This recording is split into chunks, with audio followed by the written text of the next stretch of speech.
गुणायतन के मूल नायक चंद्रप्रभ भगवान की,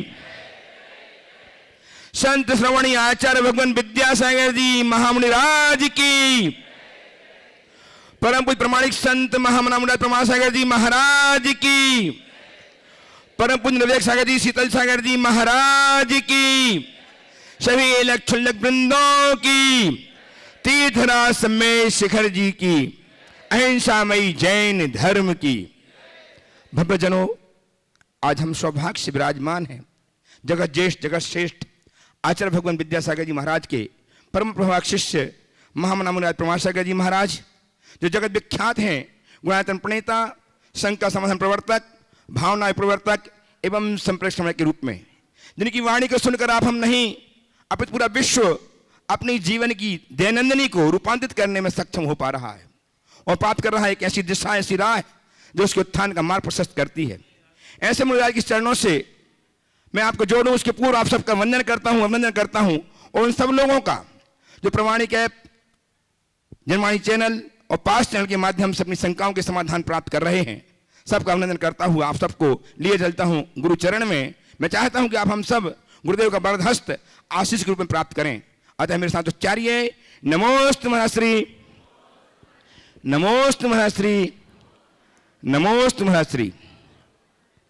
धर्म और संस्कृति का सजा भव्यतान कदम मिलाकर बह चले धर्म और विज्ञान। परम पूज्य गुरुदेव की का मानसचित्र गुणायतन जो कुछ माहों में लोकार्पित होने वाला है, जिसमें आप देखेंगे साक्षात संवत्सरण, जहां आप जान पाएंगे अपनी आत्मा की अवस्थिति, और जहां आप देखेंगे अंतिम चैत्यालयवत पंचायतन शैली का अद्भुत मंदिर, जहां श्रेष्ठ जनालय बन रहा है और जहां बसत का बन रही साधना बसत का, ऐसे गुणायतन में ऐसी गुणायतन की परिकल्पना गुरुदेव की कुछ ही माहों में पूर्ण होने वाली है। इसमें आपका सबका महायोगदान है। आपके योगदान के कारण, आपकी उदारता के कारण, आपके दान की प्रवृत्ति के कारण यह सब संभव हो सका है। आज भी बहुत सारे लोगों ने अपनी भावनाएं व्यक्त की हैं और गुणायतन संबद्ध होकर के अपने जीवन को धन्य किया है। मैं उनके नाम उच्चार रहा हूँ और सादा आमंत्रित कर रहा हूँ, वे आएंगे, गुरुदेव चरण का अभिवंदन करेंगे, आशीर्वाद प्राप्त करेंगे और उनका सम्मान करके हम हर्षित होंगे। आज ऑनलाइन या कहें कि आज यहाँ उपस्थित नहीं हो पाए, उनकी तक आपके कर्तव्य नहीं पहुंचे, जिन्होंने अपने आप को निर्वाह साथी के रूप में श्रीमान अमित जी हुकुमचंद जी जैन इंदौर मध्य प्रदेश संबद्ध किया है। बहुत बहुत साधुवाद।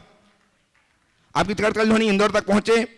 आज शुद्धर के रूप में श्रीमती मीना राकेश जी जैन, विमुक्त जैन, श्री अमित जी हुकुमचंद जी जैन इंदौर मध्य प्रदेश, इन्होंने अपने आप को संबोधित किया है गुणायतन के निर्माण सारथी के रूप में। हम उनका करतल ध्वनि से अभिनंदन करते हैं। आपकी करतल ध्वनि उनके सत्कार की अनुमोदना के लिए निरंतर बजती रहे। शुद्धर के रूप में आपको अपने आप को संबद्ध किया है मीना जी राकेश जी विमुक्त जैन, नाला शुपारा बंबई महाराष्ट्र ने। बहुत बहुत साधुवाद साथ आमंत्रित कर रहा हूं कि वे आए, हमको सम्मान करेंगे। सम्मान करने के लिए हमारे बीच में गुणायतन के ट्रस्टी श्रीमान सुशील जी पहाड़िया साहब जयपुर वे हैं उपस्थित, सम्मान कर लेके आ जाए। श्रीमान सुशील जी पहाड़िया साहब सीता से आए और श्रीमान मीना राकेश जैन विमुक्त जैन, नाला सुपारा महाराष्ट्र मुंबई सीता से आ जाए। मंच में गुरुदेव के चरणों के अभिवंदन करें, आशीर्वाद प्राप्त करें। श्री पूनमचंद जी जैन चौधरी, श्री प्रकाश चंद जी चौधरी खिमलासा सागर, इन्होंने अपने आप को संबोधित किया है गुणायतन के शुद्धर के रूप में। वे अपने परिवार के साथ सीता से आ जाएं। श्रीमान पूनमचंद जी चौधरी, प्रकाश चंद जी चौधरी, खिमलासा सागर मध्य प्रदेश। आप कौन है? मुंबई से हैं? खिमलासा, आइए। आपकी कर्तव्य ध्वनि इनके सत्कार की अनुमोदना के लिए निरंतर बजती रहे। सम्मान करेंगे श्रीमान सुशील पहाड़िया साहब।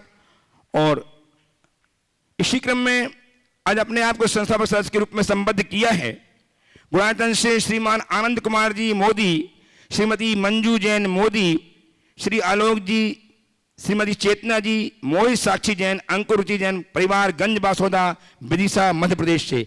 आइए सम्मान मंच में आए, गुरुदेव चरणों का अभिवंदन करें, आशीर्वाद करें अपने मोदी परिवार गंज बासोदा।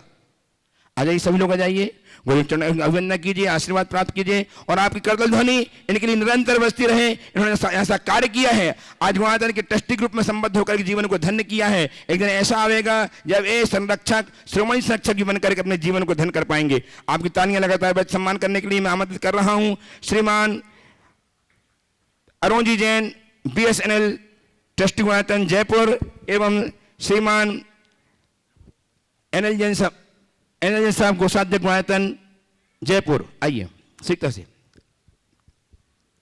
आपकी ताली लगातार बजती रहे।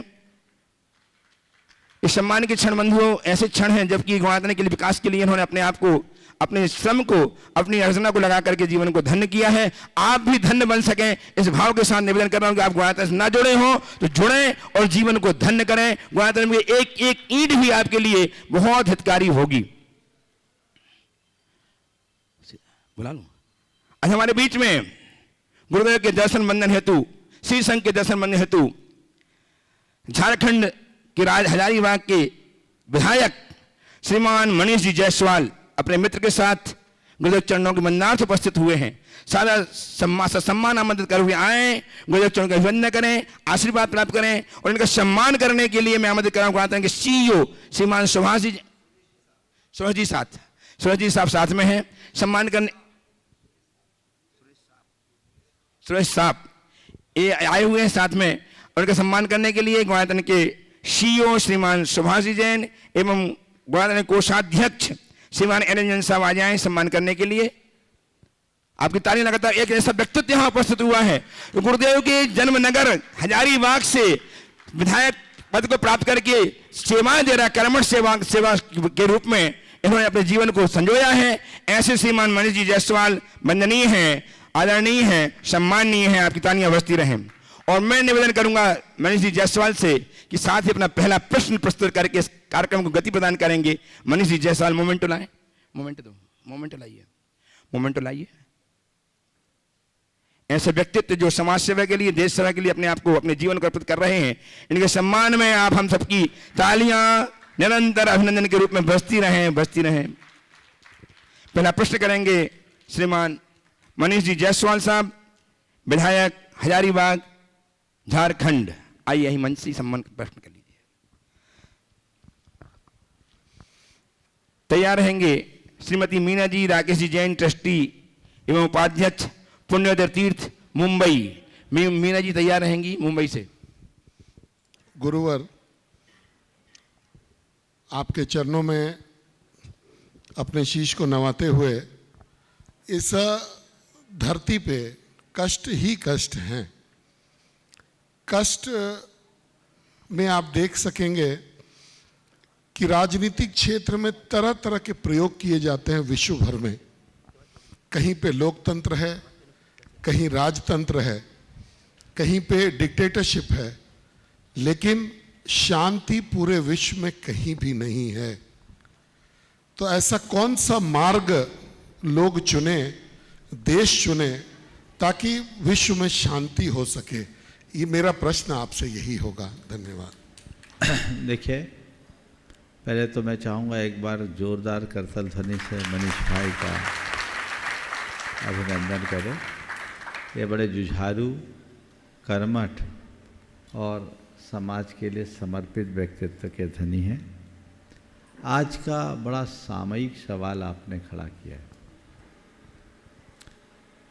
विश्व में शांति कैसे होगी, किस राजनीतिक व्यवस्था से होगी, आपका सवाल है। मैं आपके सवाल का उत्तर पहली पंक्ति में इस तरह देना चाहूँगा कि शांति व्यवस्था में नहीं, अवस्था में। हम कोई भी व्यवस्था क्यों न बनाए, जब तक हमारी अंदर की अवस्था सही नहीं है, अव्यवस्था ही रहेगी। आपने लोकतांत्रिक प्रक्रिया, राजतांत्रिक व्यवस्था और डिक्टेटरशिप की बात की। हम भारत और पूरी दुनिया के अतीत में जब झांक कर देखते हैं तो तीनों प्रकार की व्यवस्थाओं को इस विश्व ने झेला है, भोगा है। और उस समय इनमें अच्छाइयाँ भी रही, बुराइयाँ भी रही। जब जब इनके सूत्रधार आध्यात्मिकता से ओतप्रोत रहे, परमार्थ से अनुबंधित रहे, सारे संसार की अवस्था ठीक रहे। आपने मुझसे पूछा कि कैसी व्यवस्था चाहिए, तो हम तो एक ही बात कहेंगे, हमारे देश को राम राज चाहिए। राम राज क्या है? हमने सुना है कि रामचंद्र जी के राज्य में लोगों के घरों में ताले की भी जरूरत नहीं पड़ती थी, है ना? सत्ता की बागडोर किसी के हाथ में क्यों ना हो, मनुष्य की सोच निर्मल होनी चाहिए।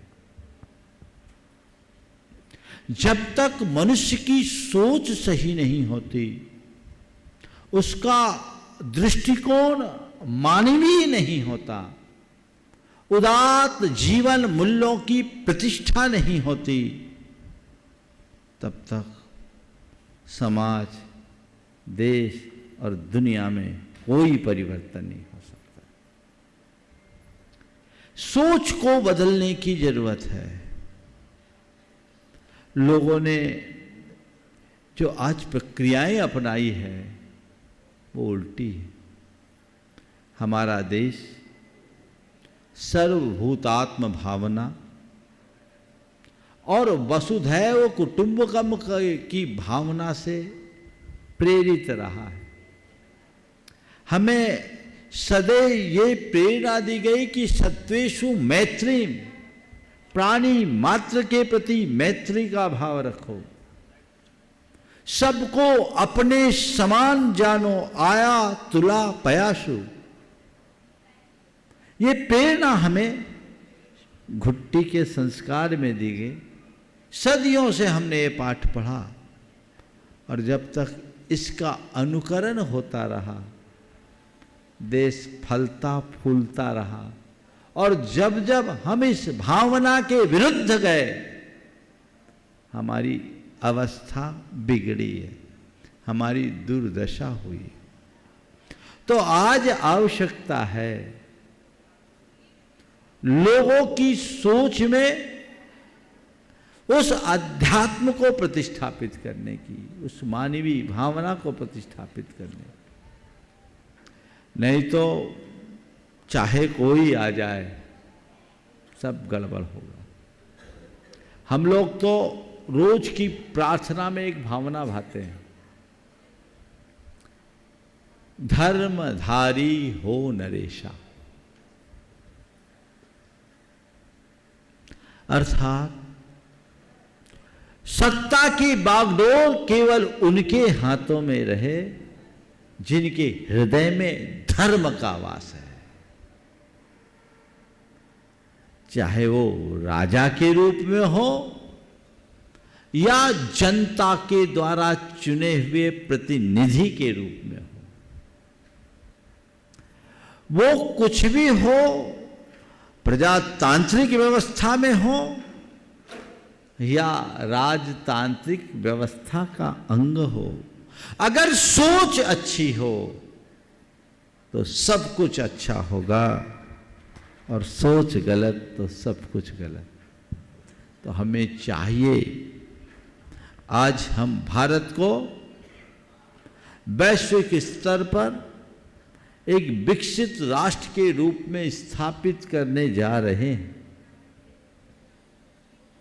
बहुत अच्छी बात है। अगर देखा जाए तो पूरे विश्व पटल में आज के समय भारत का मान बढ़ा है, और इसका श्रेय वर्तमान की मोदी सरकार को जाता है। लेकिन मेरा इस विषय में एक ही कहना है कि हम भौतिक रूप से ही समर्थ ना हो, हमें आंतरिक रूप से भी मजबूत होना होगा। आज देखने में एक बहुत बड़ी विसंगति दिख रही है कि हमारी बाह्य शक्तियां जितनी विस्तीर्ण हो रही है, मनुष्य अंदर से उतना ही शक्तिहीन हो रहा है।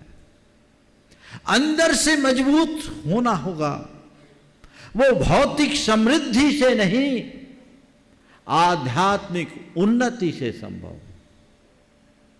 एक सोच विकसित की जाए, देश के बच्चे बच्चे के हृदय में वह मानवतावादी दृष्टिकोण प्रकट हो और सबका एक ही लक्ष्य हो, एक ही धर्म हो, वो है राष्ट्र और राष्ट्र का उत्थान, संस्कृति की अभिरक्षा। यदि ये भाव हृदय में भर जाए तो मैं कह सकता हूं भारत अपने पुरातन गौरव को फिर से प्राप्त करने में समर्थ होगा। आज से 20 वर्ष पूर्व हमारे गुरुदेव से किसी ने एक बात कही कि महाराज श्री, भारत अब विकासशील देशों में अग्रणी बन रहा है। गुरुदेव ने कहा, भारत शीलवान बने रहे, विकास तो अपने आप हो जाएगा। जो मूल चीज है उसे पकड़ने की जरूरत है, उसे संभालने की जरूरत है। तो हमारा ये अभियान होना चाहिए। मैं यही संदेश मनीष भाई के सवाल के माध्यम से सबको देना चाहता हूं कि लोग आगे बढ़े, मानवीय भावनाओं को आत्मसात करके चले। विनोबा भावे के पास कुछ छात्र पहुंचे, वो विश्वविद्यालय के छात्र थे और उन्होंने निवेदन किया कि बाबा, हमें राष्ट्र के निर्माण का कुछ सूत्र दीजिए। विनोबा जी ने कहा कि तुम्हें राष्ट्र निर्माण का सूत्र मैं बाद में दूंगा, पर पहले मेरी एक उलझन को पूरी कर दो। क्या? उन्होंने लकड़ी के कुछ पासे थे, वो पासे दिए, बोले इन पासों से भारत का नक्शा बनाओ। अब भारत का नक्शा अपन स्केच करने में ही तो बहुत पसीना आता है, अब लकड़ी के पासों से भारत का नक्शा कैसे बनाए? सब छात्र लग गए, बहुत दिक्कत हो रही थी, इधर बिगड़े तो इधर बिगड़े, इधर बिगड़े, बनाना मुश्किल हो रहा था। एक युवक ने उस पासे को पलटा तो उसे मानव शरीर की कुछ आकृतियां दिखाई पड़ी। फिर क्या था, उसने सब पासों को पलटा तो सब में कोई ना कोई आकृति, किसी में उंगली की आकृति, किसी में हाथ की, किसी में सिर की, किसी में पेट की, किसी में कमर की, किसी में छाती की, किसी में पैर की, छोटे छोटे थे। उसने सबको पलटा और फिर क्या किया, सिर की जगह सिर रखने लगा, आँख की जगह आँख, नाक की जगह नाक, कान की जगह कान, मुंह की जगह मुंह, गले की जगह गले, हाथ की जगह हाथ, छाती की जगह छाती, पेट की जगह पेट, कमर की जगह कमर और पैर की जगह पैर, उंगलियों की जगह उंगलियां लगा दिया। तो देखा कि पूरा एक आदमी का निर्माण हो गया। जब आदमी का निर्माण हुआ और उसके बाद उसे पलटा तो देखा भारत का निर्माण हो गया था। पलट कर देखा तो भारत का निर्माण हो चुका था।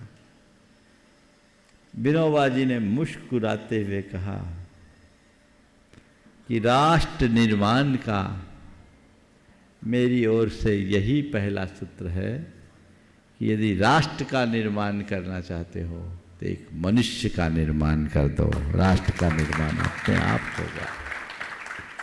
आज इसकी सर्वाधिक आवश्यकता है। हम मनुष्यता के विकास के लिए आगे बढ़े, हमें आशावादी बनना चाहिए। अभी वैसा विनाशकारी समय नहीं आया है, अभी भी धर्म रहेगा, कुछ अंशों में ही सही। हम उस दिशा में आगे बढ़ें और एक अभियान चलाएं, लोगों के मन में ऐसी चेतना जगाएं तो सब चीज़ें सहज हो सके। बहुत बहुत धन्यवाद, बहुत धन्यवाद। ससम्मान मध्य थे मीना जी, राकेश जी, जैन ट्रस्टी पुण्योदय तीर्थ मुंबई, इनका हम सम्मान भी करेंगे। आज गुरुनानक के शुद्ध ग्रुप पे अपना संबद्ध किया है। आए गुरुदेव चरण का अभिवंदन करें। मीना जी ऊपर आ जाएं। गुरुदेव की आशीष प्राप्त करें। और इनका सम्मान करने के लिए सम्मान आमंत्रित कर रहा हूँ श्रीमती चंद्रिका जी पाटनी, गुणायतन की मंत्री। उनसे निवेदन, इनका सम्मान करेंगी आप आके। आपकी तालियां लगातार बढ़ती रहें। आज छोटी सी बात में ही अपने आप को गुणायतन से जोड़ लिया। बहुत बहुत साधुवाद के साथ इन्हें मैं आमंत्रित कर प्रश्न के लिए तैयार रहेंगी। श्रीमती मुन्नी जी जैन, श्री SK जैन, टीकमगढ़, अपने स्थान में खड़े हो जाएं माइक लेके जल्दी से। चलिए आप तालियां बजाते रहें इनके सम्मान के लिए। ये पुण्य तीर्थ मुंबई की ट्रस्टी हैं और उपाध्यक्ष हैं। आज गुणायतन की सुधा रूपी जोड़ी है, कल ट्रस्टी भी बन सकती हैं गुणायतन के ऐसे भाव के साथ। ये प्रश्न भी करेंगे। अपने प्रश्न पूछिए, आइए। माइक दो, माइक माइक दो, माइक प्रश्न करो जल्दी जल्दी दो। मंच पे मनसासिन मुनि श्री को मेरा कोटि कोटि। पीछे जाओ, पीछे जाओ, पीछे जाओ। हाँ बोलो, प्रश्न बोलो। मंच पे आसीन मुनि श्री को कोटि कोटि वंदन। मुनि श्री, मैंने आपको आज पहली बार दर्शन किया, पर मैं आपको हमें शंका समाधान और वचन आपका सुनती हूँ। मैं एक पुण्योदय क्षेत्र की उपाध्यक्ष हूँ, सारा काम देखती हूँ। जब भी मुझे मंच पे खड़ा कर दिया था या कोई प्रोग्राम होता था तो बोलते थे कि मीना जी आपको कुछ बोलना है या अतिथि के रूप में तो मैं मुनि श्री के प्रवचन सुन के जाती थी और वो सब वहाँ पर मैं बोलती थी। अब उसका तो सब लोग कहते बहुत अच्छा बोलती हो, पर मैं नहीं बोलती थी, मेरे मुनि श्री बोलते थे। खाली मैं अपनी मुख बिन से बोलती थी और सारी भाषा परिभाषा मुनि श्री की होती थी और तारीफ मेरी होती थी। मुनि श्री, मैं आपसे क्षमा मांगती हूँ कि मैं आपकी भाषा का उपयोग करती हूँ और अपना श्रेय ले जाती हूँ। आचार्य श्री, मेरा एक प्रश्न है कि मैं संस्था में काम करती हूँ, कई अंतराय कर्म होते हैं, व्यवस्था करने के लिए कई लोगों को मना करना पड़ता है, ऐसा नहीं कीजिए, ऐसा नहीं कीजिए, पर वो बहुत सारे अंतराय आते हैं उसमें। तो महाराज जी, मैं यही प्रश्न पूछती हूँ कि मेरा अंतराय कर्म भी नहीं बने और मेरे संस्था का काम भी हो जाए, दोनों कैसे होंगे, आप इसका निवारण कीजिएगा। किसी भी कार्य में जब हम व्यवस्था बनाने में आगे आएंगे तो उसमें स्वाभाविक है कई लोग लाभान्वित होंगे, कई लोग वंचित होंगे। जो लाभान्वित हो गए उसका श्रेय तो हमको मिलेगा ही। अब कोई वंचित होंगे तो मन में लगता है कि ये मेरे कारण वंचित हो रहे हैं, इसमें दोष लगेगा क्या?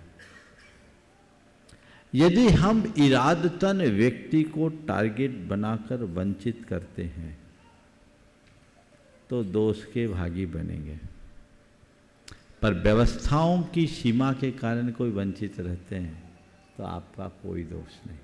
समझ गए? बस इसी को ध्यान में रखें। आइए श्रीमती मुन्नी जी जैन, SK जैन सब टीकमगढ़ से तैयार हैं। श्रीमान संजय जी, श्रीमती मोदी बाकल से, जिन्होंने आज अपने जीवन को धन्य किया गुरुदेव के चरणों में जन्मदिन मना करके, और आज है सांध्या का सहभाग मिला, और जिन्होंने आज गुरुदेव को पड़गान करके अपने जीवन को धन्य किया है। ऐसे संजय जी मोदी, सीमा जी मोदी बाकल से उपस्थित रहेंगे। नमस्ते महाराज श्री, मेरी बेटी का ये प्रश्न है महाराज श्री कि जो अपन सिद्ध चक्र विधान या कल्पधूम विधान करते हैं उसमें जो ठोने पे सोने या चांदी की लौंगी चढ़ाई जाती हैं वो अपने निर्माल में आती है या श्रावकों को दी जाती हैं।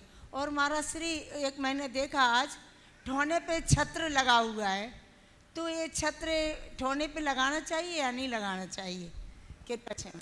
देखिए, सोना चांदी हमने कुछ भी चढ़ाया तो चढ़ा दिया, वो तो देव द्रव्य हो गया। अब देव द्रव्य को घर में ले जाना तो जैन धर्म में पाप माना जाता है। जैन धर्म की एक सबसे बड़ी विशेषता है कि हम भगवान के सामने अर्पित करते हैं, भगवान के यहाँ से कुछ ले जाते नहीं। एक दाना भी अगर मंदिर का हमारे घर चला गया तो उसे महापाप माना जाता है, उसे निर्माल्य कहा जाता है। हम भगवान के दरबार में देने वाले हैं, लेने वाले नहीं, क्योंकि हमारे पास जो कुछ भी है उसमें भी कहीं न कहीं प्रभु आराधना का फल है, भगवान की कृपा है। तो वहाँ हमको लेना नहीं है, देना। ये जैन धर्म की मूल अवधारणा है। अब जब सोने चांदी की चीज़ें चढ़ाते तो उसका मूल्य दिखने लगता है, तो लोग सोचते इधर उधर कर दें। अगर अर्पित कर दिया तो अब वो छूना भी पाप है, वह देव द्रव्य है, उसे भगवान के लिए, मंदिर के रखरखाव के लिए समर्पित कर देना चाहिए। आप लोग बताइए, जो भगवान को चावल चढ़ा देते हो और धोखे से उसमें हाथ लग जाता है, तो बाद में हाथ धोते हो कि नहीं? क्यों? केवल इसलिए कि हमने निर्माल्य का स्पर्श कर लिया। यानी जो हमने भगवान को अर्पित कर दिया वो हमारे उपभोग के लायक है ही नहीं, वो देव द्रव्य हो गया। इस अवधारणा को समझिए। इसलिए ये करना उचित नहीं है।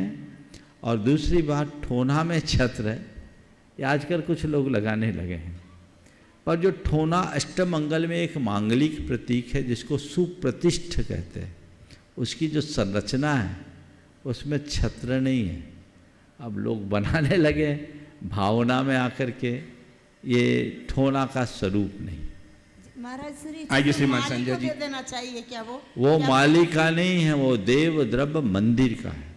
और माली के लिए भी बात करता हूँ, जो भी द्रव्य सामग्री चढ़ाइए उस द्रव्य सामग्री पर पशु पक्षियों का अधिकार है, दीन दुखियों का अधिकार है। उसको माली को क्यों दो? माली को अच्छी पगार दीजिए। माली को आप द्रव्य सामग्री देते हो, माली उन्हें बाजार में बेचता है, और जो लोग उसको खरीद कर खाते हैं उसमें नॉन वेज भी खा लेते हैं। आप पाप के भागी हो। यहाँ से एक दाना माली को नहीं दिया जाता, सब गौशालाओं में समर्पित होता है। यहाँ से दूर, यहाँ नहीं तो हजारीबाग की गौशाला में जाते। ये परंपरा सब जगह करनी चाहिए। पक्षियों को खिला दीजिए, पशुओं को खिला दीजिए, उन प्राणियों के लिए भी तो कुछ कीजिए, दोहरा पुण्य मिलेगा। और जो माली भगवान की सेवा कर रहा है उसको इतनी पगार दीजिए कि भगवान के दरबार से जाने की कभी उसकी इच्छा भी ना हो, ऐसा काम कीजिए। आइए श्रीमान संजय जी, शिवाजी मोदी बाकल से अपनी बिटिया सौम्या के साथ, और तैयार रहेंगे डॉक्टर आदित्य जी सेठी, राजेश जी सेठी आसाम से। नमोस्तु भगवान, नमोस्तु नमोस्तु। इच्छामी महाराज जी, इच्छामी महाराज जी। गुरुदेव, आज मेरे जीवन का बहुत शुभ दिन है, जो प्रातःकाल की बेला में आपको नवदा भक्ति पूर्वक पड़गहन कर हमारे परिवार को आहार दान का शुभ अवसर मिला। गुरुदेव, आज मैं अपने जन्मदिन पर आपसे बस यही आशीर्वाद चाहता हूँ कि प्रतिवर्ष मेरा जन्मदिन गुरु चरणों की सन्निधि में हो, और जिस दिन इस शरीर से आत्मा निकले वो दिन भी गुरु चरणों की सन्निधि में हो। गुरुदेव, मेरा एक छोटा सा प्रश्न है, जब गुरुओं के द्वारा हम जैसे तुच्छ सेवकों के ऊपर कोई उपकार किया जाता है तो कृतज्ञता वश आदत के अनुसार थैंक यू या धन्यवाद मुंह से निकल जाता है, ये सही है या गलत? समाधान करें। देखिए, अच्छी बात है कि किसी के उपकार का आभास होते ही कृतज्ञता का भाव आना, ये भारत की संस्कृति। पर गुरुओं के प्रति केवल शाब्दिक आभार प्रकट करना पर्याप्त नहीं। आज एक चलन हो गया थैंक यू कहकर, धन्यवाद शब्द कहकर हमने सारी औपचारिकताओं को समेट लिया। जीवन पर्यंत अपने आप को ऋणी बनाए रखना, यही सबसे बड़ी कृतज्ञता है। समझ गए? गुरुओं को धन्यवाद मत कहो, उनके चरणों में अर्पित हो जाओ, अपने आप को अभिभूत सा महसूस करो और नमन का प्रकट कर दो। तुम्हारे नमन में ही वह सब भाव प्रकट हो जाए। नमोस्तु गुरुदेव। आइए डॉक्टर आदित्य सेठी, राजेश जी सेठी आसाम से। तैयार हैं श्रीमान मृणाल जी जैन, सुपुत्र श्रीमती कीर्ति जी जैन, ट्रस्ट गुणायतन दिल्ली। नमोस्तु नमोस्तु नमोस्तु नमोस्तु नमोस्तु नमोस्तु। मेरा यह प्रश्न है कि यदि सिद्ध भी मुक्ति आत्मा से होते हैं तो सिद्ध और तीर्थंकर में क्या अंतर है? सिद्ध मुक्त आत्मा होते हैं तो सिद्ध और तीर्थंकर में क्या अंतर है? बिल्कुल कुछ नहीं। तीर्थंकर जो होते हैं वो जीवन मुक्त होते हैं और सिद्ध आत्मा जो होते हैं संसार से मुक्त होते हैं। समझ गए? हमारे देश में अब लोग एक दिन गणतंत्र दिवस मनाते हैं और 15 अगस्त को स्वतंत्रता दिवस मनाएंगे ना। तो स्वतंत्रता दिवस में और गणतंत्र दिवस में क्या अंतर है? स्वतंत्रता दिवस में हमें स्वतंत्रता मिली और गणतंत्र दिवस के दिन हमारा संविधान लागू हुआ। तीर्थंकर परमात्मा अरहंत हैं, वो स्वतंत्र हुए और सिद्ध परमात्मा ने अपने विधान को प्राप्त कर लिया, वो गणतंत्र हो गए। समझ लो। आइए श्रीमान मृणाली जैन, श्रीमती कीर्ति जैन दिल्ली से गुणायतन, और तैयार है उचित जैन पथरिया दमोह से। नमोस्तु गुरुदेव। गुरुदेव, मेरा प्रश्न है कि मूर्ति में मूर्तिमान को कैसे पहचाने, कैसे देव दर्शन करते हुए भगवान के असल रूप की अनुभूति करें। जब आप भगवान के दर्शन करते हैं तो आपके मन में क्या भाव उत्पन्न होते हैं, उसके द्वारा मार्गदर्शन दें। देखिए, बहुत अच्छा सवाल है। मूर्ति में मूर्तिमान के का दर्शन कैसे करें? सबसे पहली बात है कि भगवान की उपस्थिति का एहसास करो। मैं मंदिर कभी जाता ही नहीं, मैं तो भगवान से मिलने जाता हूँ, भगवान के घर जाता हूँ। और जब भगवान के प्रति दृष्टि पड़ती है तो अपने आप मन में हर्ष उत्पन्न होता है। आप किसी अपने आत्मीय से मिलते हो, स्माइल आती कि नहीं? क्यों आती? क्योंकि वह जीवंत है, दिख रहा है, उससे लगाव।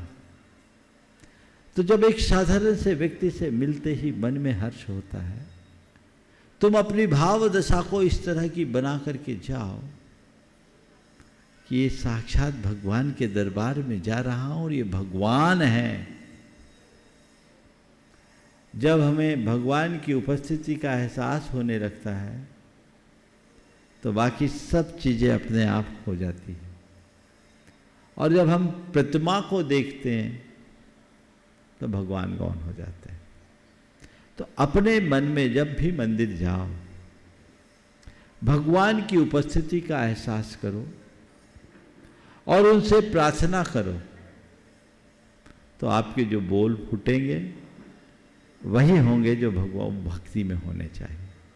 तो भक्ति तभी प्रकट होगी जब भगवान की उपस्थिति का एहसास करो। ठीक है, चलो। उपस्थित हूँ उचित जी जैन पथरिया दमोह से। तैयार हैं गुणायतन के ट्रस्टी श्रीमान अनंत जी, रेखा जी जैन, सौरभ जी जैन के साथ मैनपुरी उत्तर प्रदेश से। नमोस्तु महाराज श्री। एक शंका है कि उम्र के साथ हमारी इच्छाएं बढ़ती जाती हैं।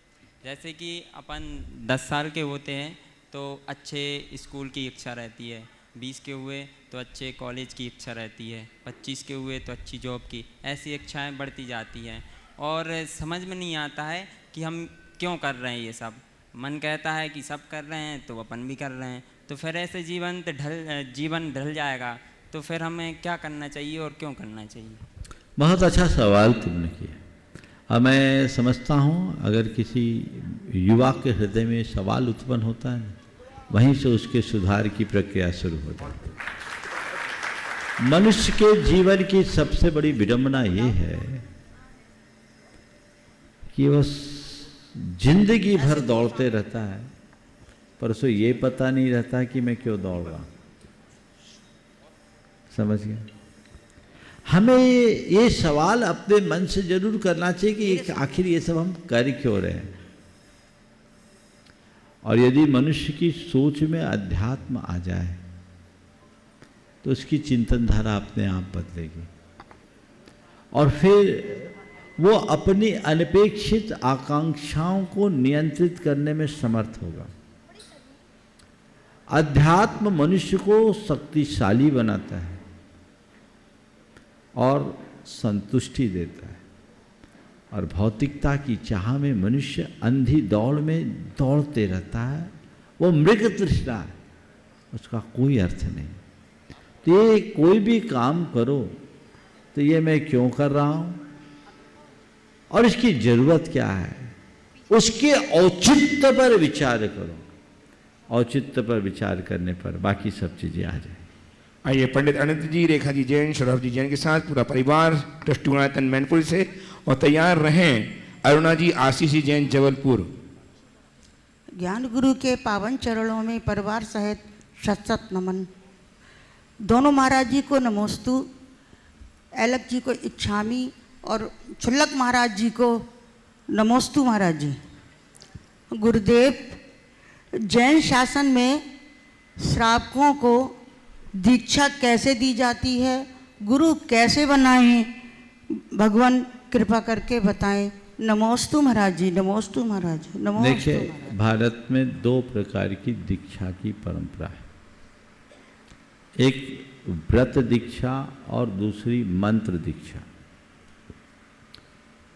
वैष्णव परंपरा में या वैदिक परंपरा में दोनों प्रकार की दीक्षाओं की परिपाटी है। गुरु से जाकर के मंत्र ले लिया, गुरु ने मंत्र दे दिया और वो उसका शिष्य हो गया। कई बार बोलते हैं हमने नाम दीक्षा ले ली, ये मंत्र दीक्षा है। लेकिन जैन परंपरा में व्रत दीक्षा की ही परिपाटी है। अगर गुरु की शरण स्वीकार करते हो, गुरु का शिष्य बनना चाहते हो, तो व्रती बनो। व्रत ही दीक्षा का आधार है, क्योंकि जैन धर्म कहता है त्याग तप संयम से ही जीवन का उत्थान होगा। इसलिए यदि अपना कल्याण करना चाहते हो, व्रती बनना चाहते हो, तो गुरु की कृपा पाना चाहते हो, तो उनसे कोई व्रत अंगीकार करो। बहुत सारे लोग बोलते हैं महाराज जी हम आपको गुरु बनाना चाहते हैं। अरे भैया, हम तो किसी का गुरु नहीं बनना चाहते, हम तो शिष्य बने हैं, शिष्य ही रहना चाहते हैं। और तुमसे कहता हूँ कि तुम्हें गुरु बनाने की जरूरत नहीं पड़ेगी, अपने अंदर शिष्यत्व जगा लो, गुरु अपने आप मिल जाएंगे। शिष्य तो बनो, और उसके लिए क्या करो, व्रत अंगीकार करो। एक ऐसा व्रत संकल्प लो जो जीवन पर्यंत तुम्हारी प्रेरणा बने, तो गुरु के कृपा के पात्र बनोगे। नहीं तो कहने को तो हमारे गुरु वो हैं, हमारे गुरु वो हैं, और ऐसा कहने वाला खुद दुनिया में गुरु है। कल कहीं ये ना कहने लगे तुम्हारे लिए ये तो बड़ा गुरु है समझ गए ना? हाँ, तो उस समय तुम गुरुओं का भी बंटाधार कर दोगे। इसलिए व्रत दीक्षा लेना चाहिए। ओम। चलिए आइए, किसको बुलाया? नमोस्तु गुरुदेव। तैयार रहेंगे श्रीमान चंद्रशेखर जी जैन, आर्किटेक्ट, विदिशा, गुणायतन ट्रस्टी। हाँ, पहले इधर दे दो। बोले अरुणा जी जबलपुर। हाँ, जल्दी जल्दी कीजिए। नमोस्तु महाराज जी, इच्छामी महाराज जी। महाराज जी, हमारा टॉपिक है इसमें क्या बुराई है, इसमें क्या बुराई है। महाराज जी, क्या होता है कि कुछ चीज़ें मन को अच्छी लगती हैं, कहीं जाना आना, कुछ खरीदना करना, वो मन को शांति पहुंचाता, अच्छा लगता, कुछ देर के लिए है लेकिन अच्छा लगता है। जैसे हम पार्क जा रहे हैं, थोड़ी देर घूम कर आ गए तो अच्छा लगा, तो इसमें क्या बुराई है महाराज जी। यदि कोई सामाजिक पिक्चर कुछ है, इसमें क्या बुराई है महाराज जी। यदि हमने पेपर पढ़ लिया, इसमें क्या बुराई है महाराज जी। कुछ बाहर का जो हमारे लिए सही है वो खा लिया, इसमें क्या बुराई है महाराज जी। लेकिन कई लोग इसको है ना पाप पुण्य में जोड़ देते हैं। जैसे पेपर पढ़े तो क्यों पढ़े, इतने अच्छा जनबाड़ी पढ़ लो, इसमें क्या बुराई है। पार्क जा रहे तो क्या है, मंदिर के दर्शन करे आओ, इसमें क्या बुराई है। कुछ खाने पीने जा रहे तो घर में बना लो, इसमें क्या बुराई है। तो हम आप बहुत अच्छा सवाल है। आपकी बात में मुझे कोई बुराई नहीं दिख रही, पर मैं एक थोड़े से आपके वाक्य को पलटना चाहता हूँ। इसमें क्या बुराई है ये कहने की जगह कोई भी कार्य करो तो पहले ये देखो इसमें क्या अच्छाई है। अगर तुम्हें अच्छाई दिखे तो अनुकरण करो, आंख मूंद कर चलो, मेरी सम्मति है। लेकिन अच्छाई न दिखे तो ऐसे कृत्यों से दूर रहो। हमारे देश में, हमारी संस्कृति में अनेक गुणों में एक गुण है औचित्य गुण। औचित्य गुण का मतलब है किसी भी कार्य के उचित पने का, औचित्य का विचार कि ये काम करने योग्य है या नहीं, ये हर व्यक्ति के हृदय में होना चाहिए। शास्त्रकारों ने कहा है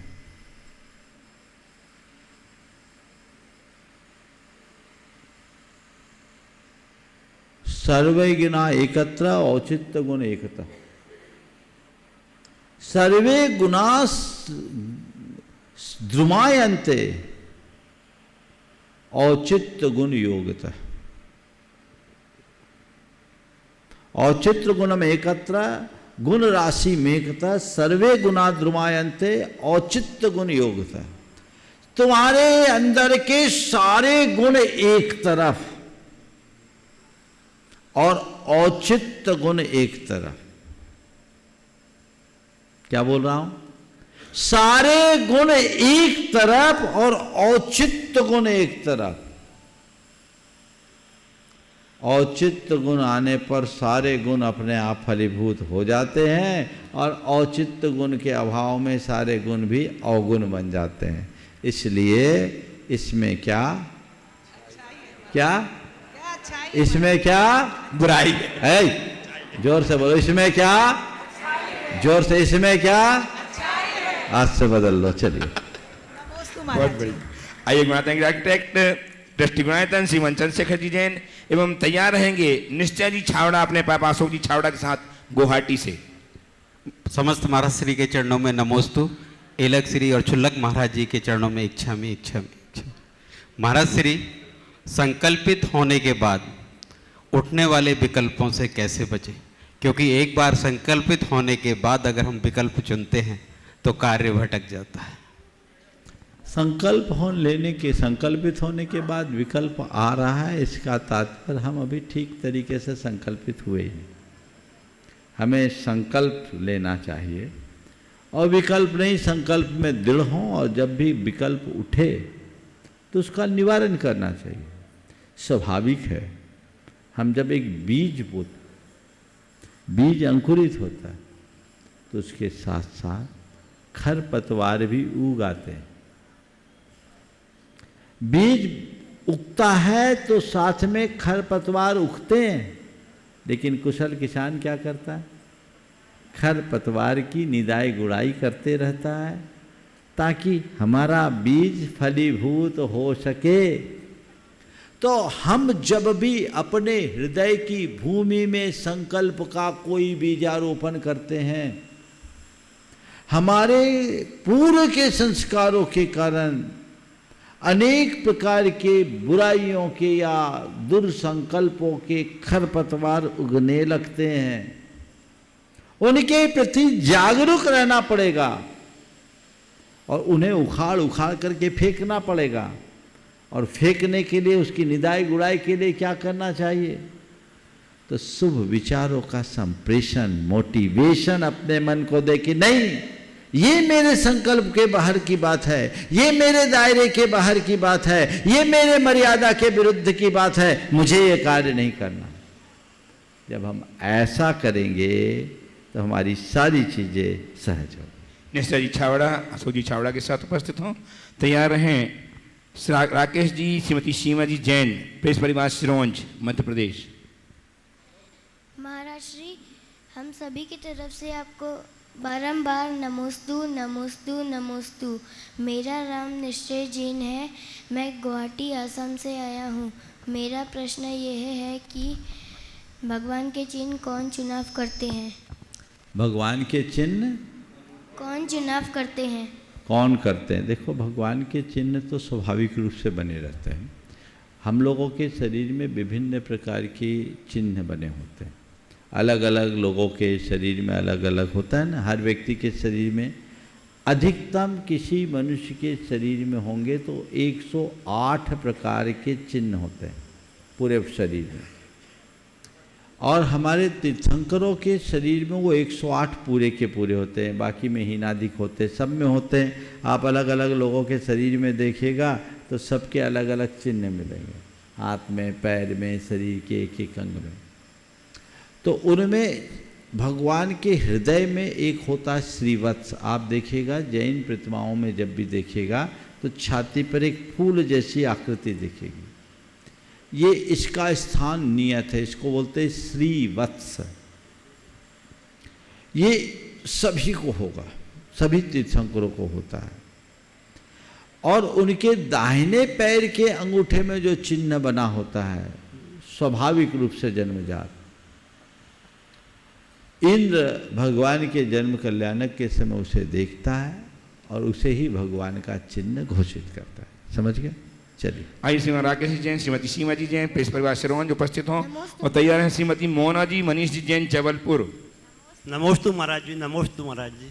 महाराज श्री प्रश्न ये है कि समय से पहले भाग से ज़्यादा कुछ नहीं मिलता और भगवान कुछ देते देते नहीं हैं, लेकिन हमको दिखता है सामने सब कुछ भगवान दे रहे हैं, धूप छाया जीवन मरण जस सब जस। और इसके विपरीत अगर कुछ नहीं बदलता तो हम ये दान धर्म पूजा पाठ तंत्र मंत्र विधान सब क्यों करते हैं, या इसके बाद हम कुछ चाहते हैं तो उसकी हमारी मनोकामना शीघ्र कैसे पूर्ण होगी। नमस्ते महाराज श्री। देखिए ओम, ये आखिरी सवाल। भगवान कुछ देते हैं नहीं देते हैं, देखिए इसका मैं उत्तर अनेकांतात्मक तरीके से देता हूँ। जैन धर्म के अनुसार भगवान न हमें कुछ देते हैं न लेते हैं, पर भगवान से हमें सब कुछ मिल जाता है। मिलता है, कैसे मिलता है? वो उनका प्रताप है। उनके चरणों में जाने से जो हमारे हृदय की विशुद्धि बढ़ती है, प्रेरणा आती है, उस भाव शुद्धि से हमारे पाप कटते हैं, पुण्य का संचय होता है, जिसके परिणाम स्वरूप हमारा अशुभ अमंगल टलता है और हमारे जीवन में मंगल फलता है। भगवान ने कुछ दिया नहीं, भगवान ने लिया नहीं, पर हमने सब कुछ पा लिया। किसके बल पर? अपनी श्रद्धा और भावना के बल पर। समझ गया? एक बार दर्शन शास्त्र की एक प्रोफेसर ने मुझसे सवाल किया कि महाराज श्री,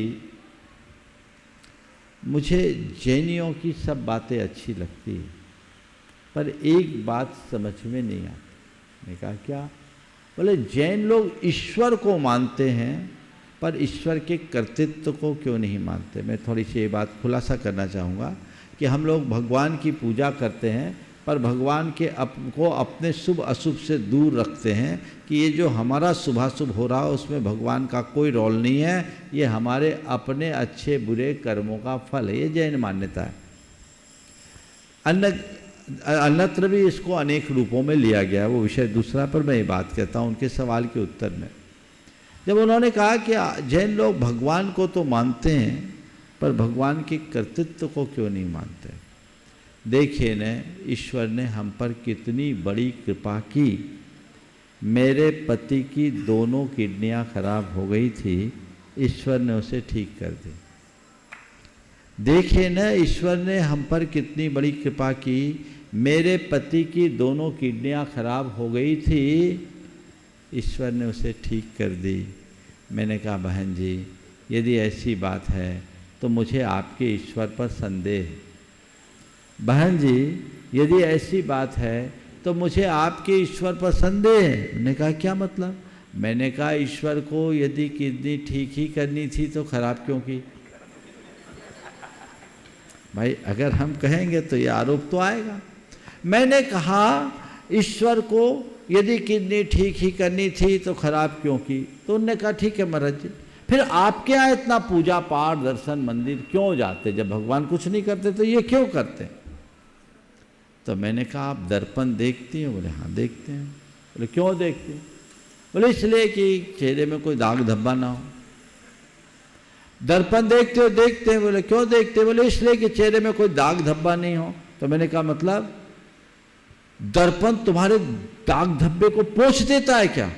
बोले नहीं महाराज, दर्पण हमारे दाग धब्बे को नहीं पोंछता, दर्पण में हम दाग धब्बे देखते हैं और खुद पोंछ लेते हैं। तो मैंने कहा यही बात तो हम कह रहे हैं, भगवान हमारे लिए कुछ लेते देते नहीं, पर भगवान एक दर्पण है जिसमें हम अपना प्रतिबिंब देखकर उसे साफ कर लेते हैं।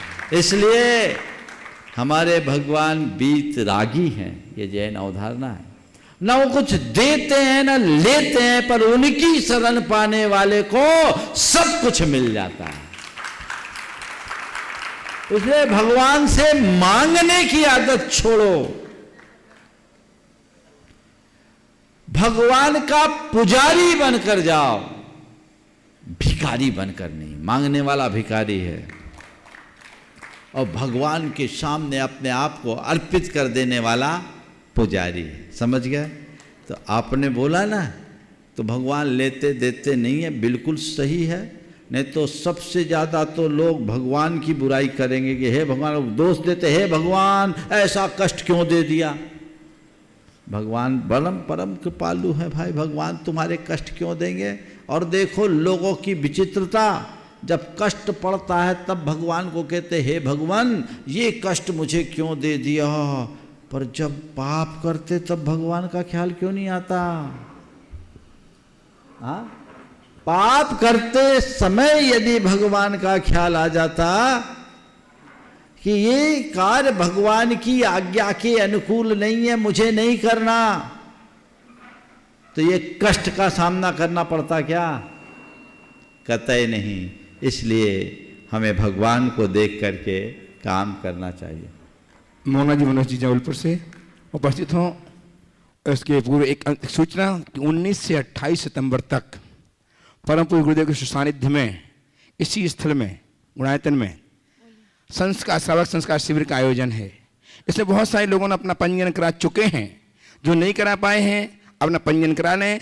आपके सारे रहने आवास की, भोजन की सारी व्यवस्था, यहाँ सुव्यवस्था आपको मिलेगी।